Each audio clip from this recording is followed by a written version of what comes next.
I link forgiveness to gratitude, which may seem peculiar, but we're going to find out why. Hopefully, by the middle of the call, we'll understand how an event in our life that could have caused us great pain can actually be this place where we find gratitude. Nothing ever happens to us, it happens for us.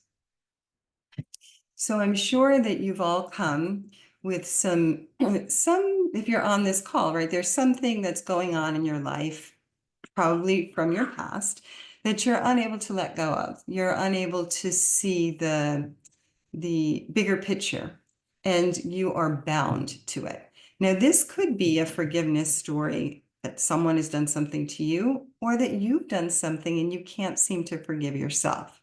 So know that when I'm talking about it, it plays in both fields. And so when something has happened to us and it is in the past and we're unable to let it go, I'd like you to kind of envision a rope connecting you to that event.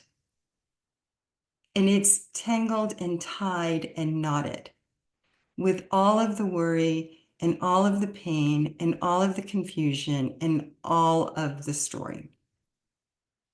But it's in the past. It's not happening now. But each and every time you go back to that story, it's as if it's happening right now. Your brain and your body don't know any different.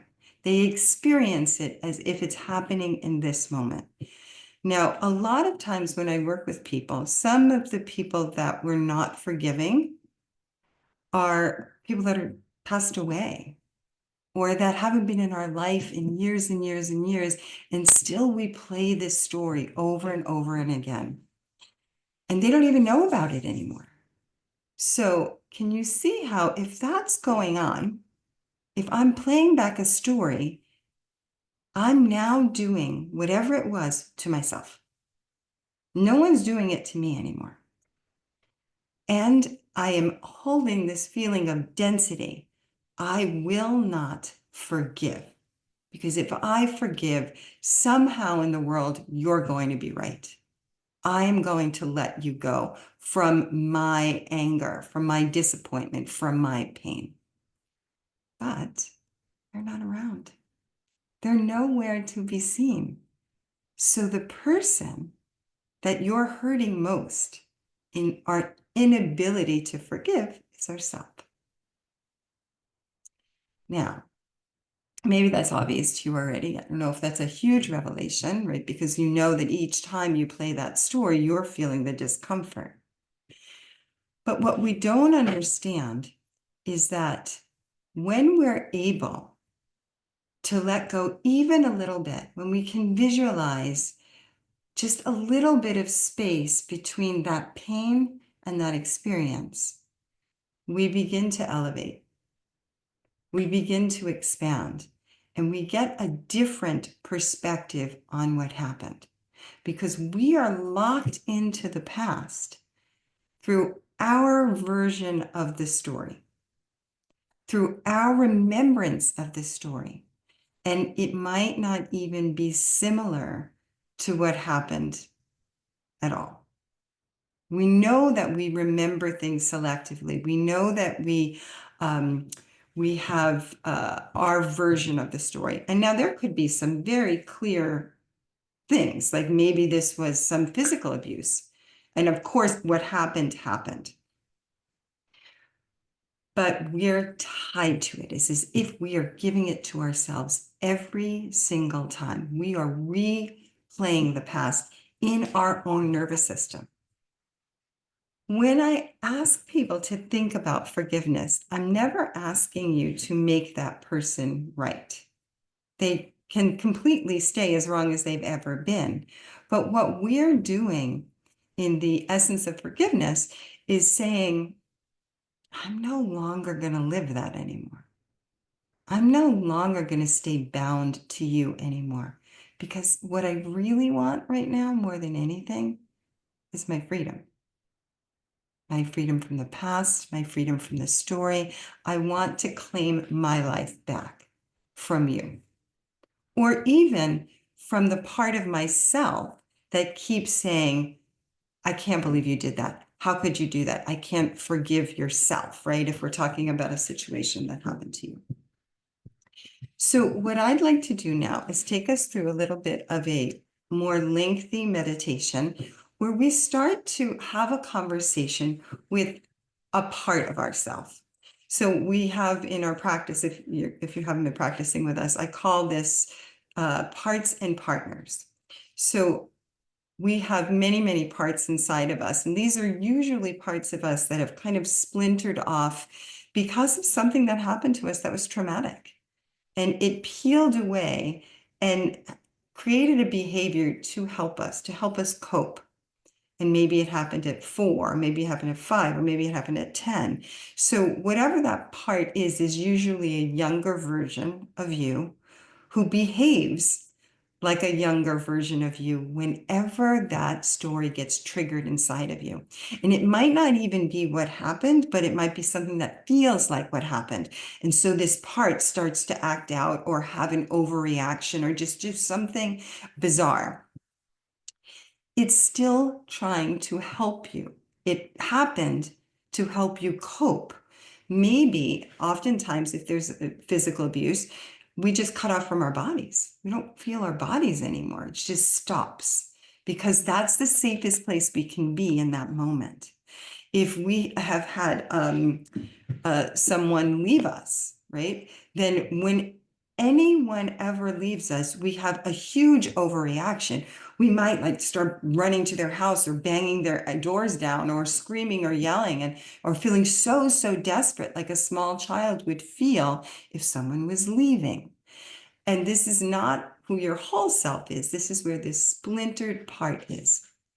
In this meditation, we're going to have a little chat with this part to understand what it needs, to help it have a perspective that you might have now as an adult, all these years later.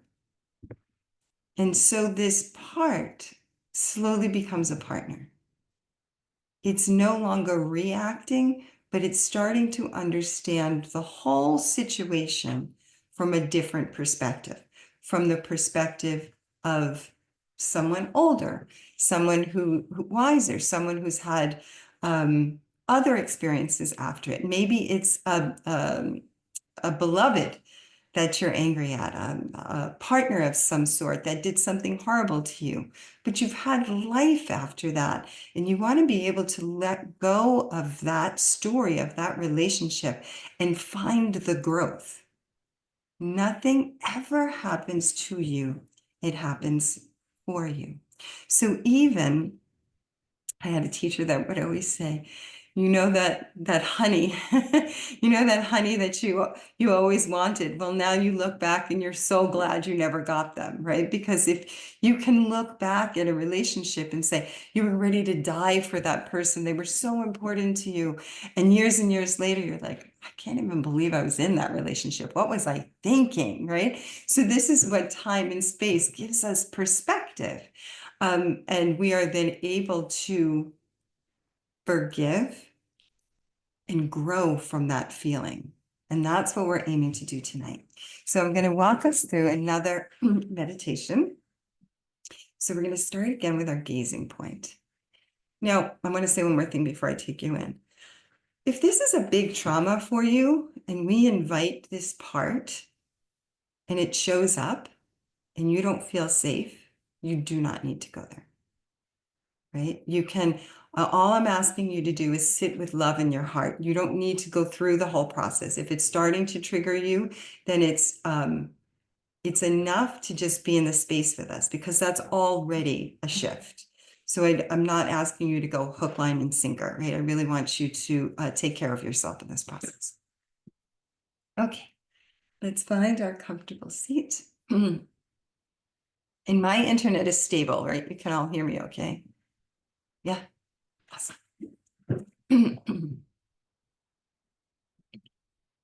And that gazing point.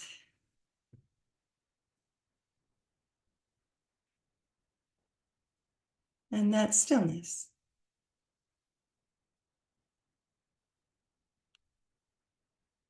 that stillness outside of you that begins to reflect the stillness inside of you. And then allow your eyes to close, breathing in and breathing out as you land right in the center of your heart.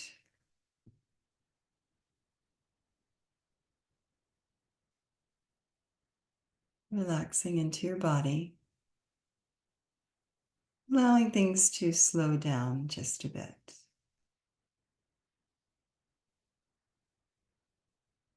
I'd like you to begin to feel the space around you.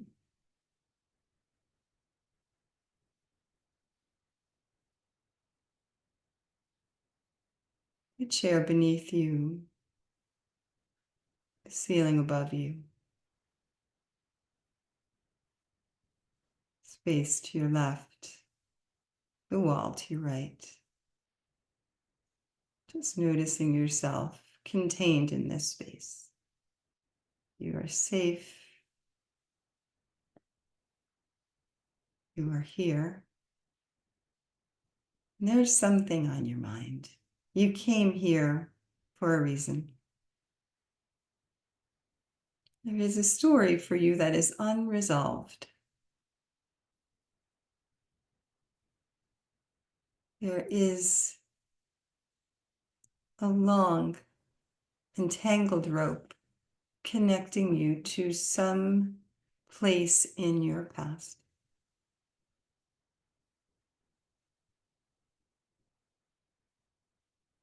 I'd like you to visualize that rope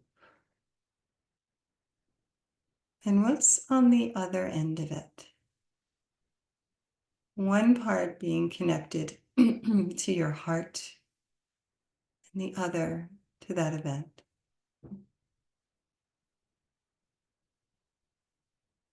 To that experience that affected you so deeply that you locked down.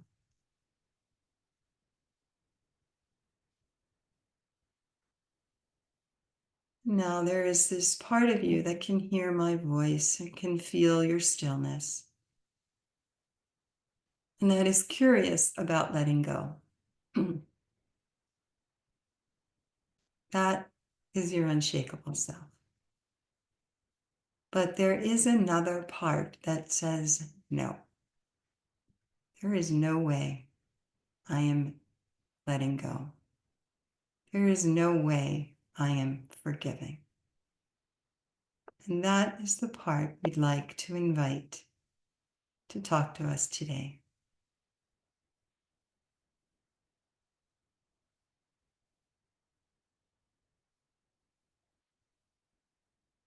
Notice if you can have those two experiences, the part that is curious and open, and the part that's pulling you away from this experience. Saying, I don't think this is a good idea. I am not interested. Why would I do that?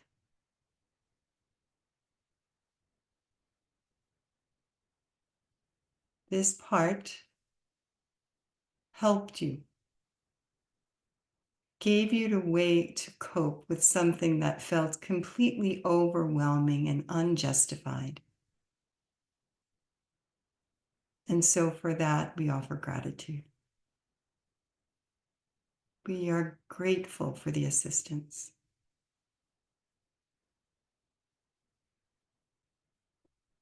But now, in a moment of feeling whole and grounded, feeling safe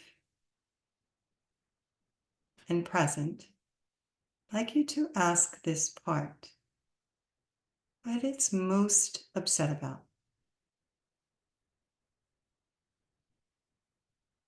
What is the biggest pain here?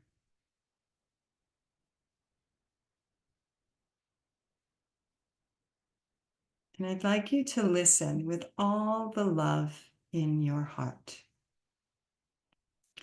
The only way that we can release a trauma is with love.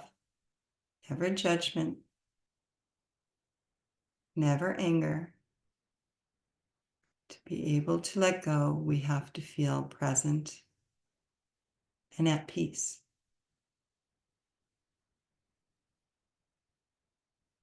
So can you listen from that peaceful place in you to another part that's trying to explain why it feels so injured? You are not the injured part. That's how you normally remember this experience. Right now, if you can get there, you are your deep self, just listening.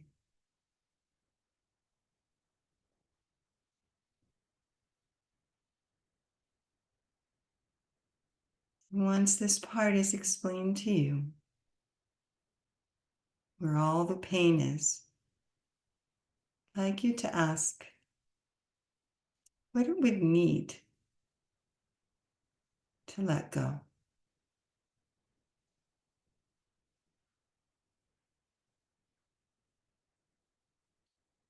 What would it take for it to allow the past to remain in the past, to begin to untie this rope?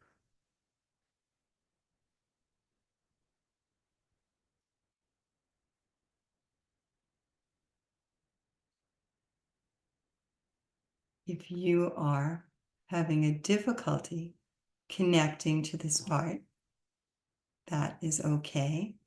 You can sit simply connected to that rope and just imagine that rope untangling, fraying. But if you are in communication,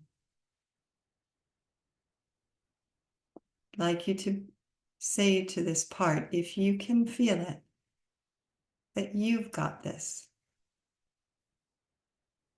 and that you're safe.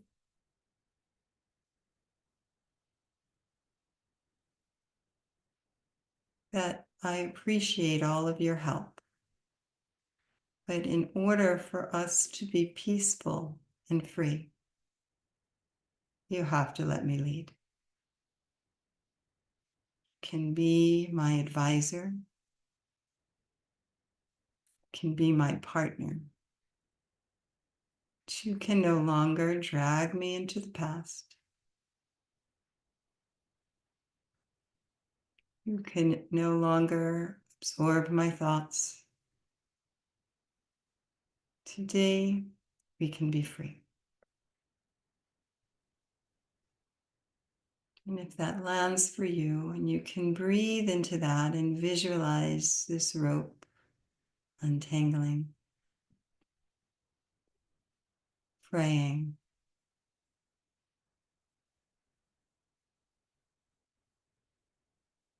if you can visualize this whole experience that you've been holding on to,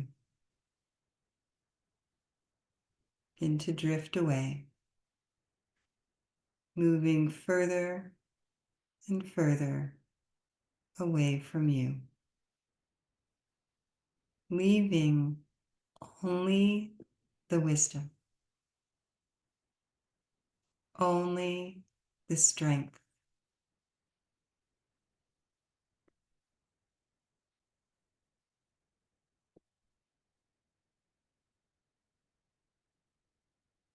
Breathing into that, feeling whatever level of freedom you can feel today and now. Feel it in your body, feel it in your heart.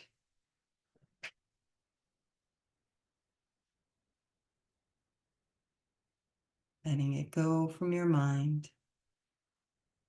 letting it go from your cells, and feel yourself being left with the wisdom and the strength. You have already lived through this. Now you can let go.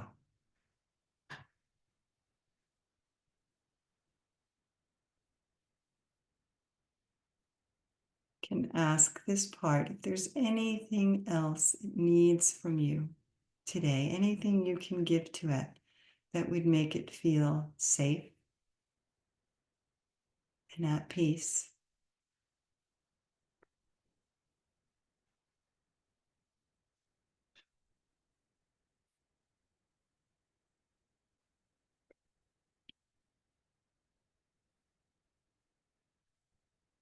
And then as you're ready, you can open your eyes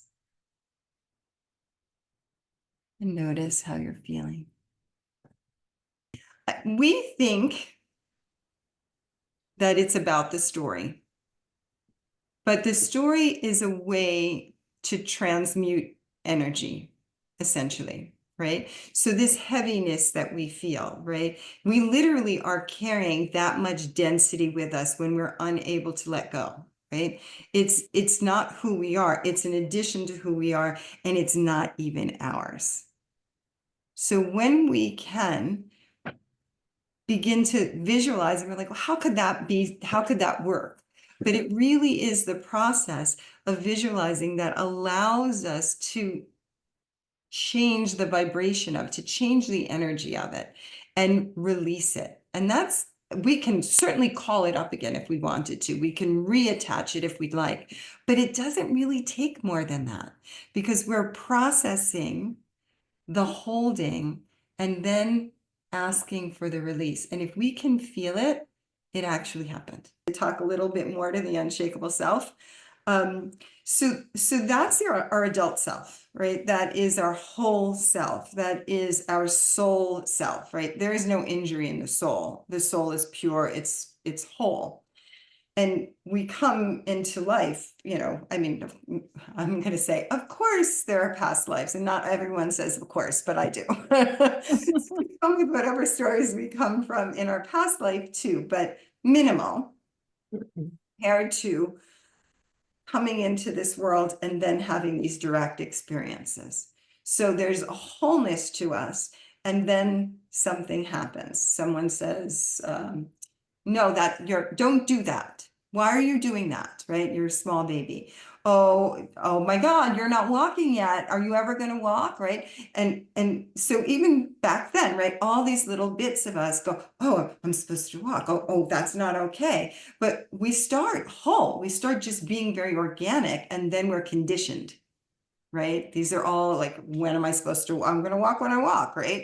But that might have made your mom anxious, or a certain behavior that wasn't okay in your family. This isn't truth. This is the conditioning of your box, right? The box in which you grew up in.